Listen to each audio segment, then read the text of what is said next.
இன்று பணிபுரியும் சிறந்த செயல்திறன் இயக்குநர்களில் ஒருவராக இருந்தாலும் ஸ்காட் கூப்பர் மிகவும் ஆர்வமற்ற கதை சொல்லி. மேலோட்டமான முறையீடு இருந்தபோதிலும் தி பேல் ப்ளூ ஐ அவரது முந்தைய பல படங்களைப் போலவே பதற்றம், பொருள் அல்லது பயனுள்ள நாடகம் இல்லை. 1830ஆம் ஆண்டு யுஎஸ் மிலிட்டரி அறக்கட்டளையில் அமைக்கப்பட்ட லூயிஸ் பேயார்டின் 2003 புத்தகத்தின் வெளிச்சத்தில் இதே பெயரில் எடுக்கப்பட்ட திரைப்படம் துக்கமடைந்த புலனாய்வாளர் கஸ் லாண்டரை பின்தொடர்கிறது. அவர் ஒரு இளமை பயிற்சியாளரான கற்பனையான எட்கர் ஆலன் போவின் உதவியுடன் ஒரு இரகசிய கொலை பற்றிய தரவுகளை கண்டறிந்தார். இருப்பினும் இந்த வளாகத்தின் பரந்த பக்கவாதம் அவை வருவதைப் போலவே சுவாரஸ்யமானது. இது குளிர்காலத்தில் தொடங்கி 128 நிமிடங்கள் நீடிக்கும். ஒளிப்பதிவாளர் மசானோபு தகாயனகிக்கு நன்றி. நியூயார்க் மாநிலத்தின் எலும்பு மரங்கள் வெள்ளை தாளில் மூடப்பட்டிருக்கும். மூத்த அதிகாரிகளால் வெஸ்ட் பாயிண்டை கேட்டபோது லேண்டார் செல்ல மறுக்கிறார். இருப்பினும் அவரது தயக்கம் விரைவில் மறக்கப்பட்டது. இதனால் திரைப்படம் 19ஆம் நூற்றாண்டில் அமானுஷ்யத்தின் கதையை சொல்ல முடியும். ஒரு இளமை போர்வீரன் இரகசியமான சூழ்நிலையில் தூக்கிலிடப்பட்டான். மேலும் விஷயங்களை மிகவும் வித்தியாசமானதாக மாற்ற அவனது இதயம் அவனது மார்பிலிருந்து வெட்டப்பட்டது. இன்ஸ்டிடியூட்டின் உள்நோக்கிய செயல்பாடுகளுக்கு நிறைய அனுமதி உள்ளது. இதன் விளைவாக அவர் இன்னும் நன்கு அறியப்படாத கவிஞரும் எழுத்தாளருமான தனியார் போவின் உதவியை பயன்படுத்துகிறார். அவரது முரண்பாடான வெளிப்பாடுகள் இருந்தபோதிலும் போ உதவ ஆர்வமாக உள்ளார். பேயார்டின் நாவலில் மது அருந்திய பெண்ணாக இருப்பதற்கு பதிலாக அவர் ஒரு மோசமான விசித்திரமானவர்.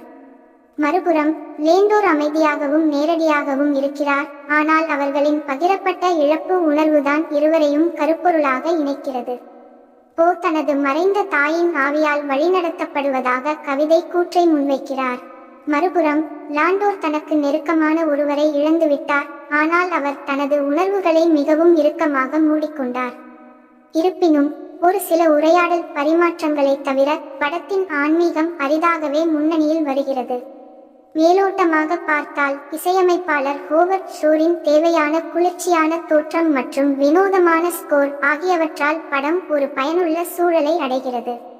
அமானுஷ்ய கருப்பொருள்கள், பேய் பிடித்த கதாநாயகன் மற்றும் செக்ஸ் குறிப்புகள் நட்சத்திரக்குறி. அமெரிக்காவின் மிகவும் பிரபலமான கொடூரமான எழுத்தாளர் அதன் கதை மற்றும் அழகியல் இலக்கியத்தின் மண்டலத்தை விட்டு வெளியேறாது. மாறாக அது ஒரு காட்சியில் இருந்து அடுத்த காட்சிக்கு எந்த தாளமும் அல்லது வேகமும் இல்லாமல் சுற்றித் திரிகிறது, ஒரு மர்மத்தை உருவாக்குகிறது. இது அரிதாகவே மர்மமாக உணர்கிறது, ஏனெனில் போ மற்றும் லாண்டோர் மட்டுமே விளையாடுகிறார்கள். அதில் சாத்தியக்கூறுகள் இல்லை. பிரான்சிஸ் பேகனின் மேற்கோளை பயன்படுத்தி போ ஒருமுறை இவ்வாறு கூறியிருப்பார்: நேர்த்தியான அழகு இருப்பதற்கு விகிதாச்சாரத்தில் சில விசித்திரங்கள் இருக்க வேண்டும். லேண்டரின் பழைய கூட்டாளியாக ராபர்ட் டுவால், டோபி ஜோன்ஸாக சைமன் மெக்பர்னி, டிமோதி ஸ்பாலாக கில்லியன் ஆண்டர்சன் மற்றும் வெஸ்ட் பாயிண்டாக டிமோதி ஸ்பால் ஆகியோர் வலுவான துணை நடிகர்களை கொண்டுள்ளனர்.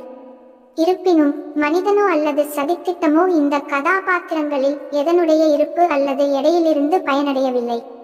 லேண்டரும் போயும் அவர்கள் நடத்தும் டைரிகள் மற்றும் நேர்காணல்களின் பக்கங்களிலிருந்து எடுக்கப்பட்ட சிறிய துப்புகளின் அடிப்படையில் மற்ற கேடட்களை பற்றிய அனுமானங்களை செய்கிறார்கள். இருப்பினும் படம் அதன் வழிபாட்டு நிகழ்வுகளின் உண்மையான தன்மையை வெளிப்படுத்த அல்லது இரண்டாவது கேடட் காணாமல் போகும் போது எந்த வகையான செயலில் பங்குகளை நிறுவவும் ஒரு பயங்கரமான நேரத்தை எடுக்கும். பேல் மற்றும் மெல்லின் அவர்களின் கடந்த காலத்தால் சுமையாக இருக்கும் ஸ்டோயிக் மனிதர்களாக நடிக்கிறார்கள். ஆனால் அவர்களது அதிர்ச்சிகரமான கடந்த காலங்களை பற்றி பேச அவர்கள் தேர்வு செய்யாத வரை அவர்களின் கதைகள் அவர்களின் நிகழ்காலத்தில் பாதிப்பை ஏற்படுத்துவது அரிது. அதாவது திரைப்படத்தின் முடிவில் ஒரு விசித்திரமான திருப்பம் வரும் வரை இரு நடிகர்களும் தாங்கள் சுற்றி கொண்டிருக்கும் உணர்ச்சிகளுக்குள் ஆழமாக விளையாட அனுமதிக்கிறார்கள். அதன் இயல்பு கெட்டுப்போகாமல் இருக்க வேண்டும், ஆனால் அது எங்கிருந்தும் வெளியே வருவதால் அதை உடனே யூகிக்க முடியாது. இது முழு பயிற்சியையும் பின்னோக்கி புரிந்து கொள்வதை இன்னும் கடினமாக்குகிறது. இது நாம் பார்க்க முடியாத ஒரு சிறந்த மற்றும் கடினமான திரைப்படத்தை குறிக்கிறது.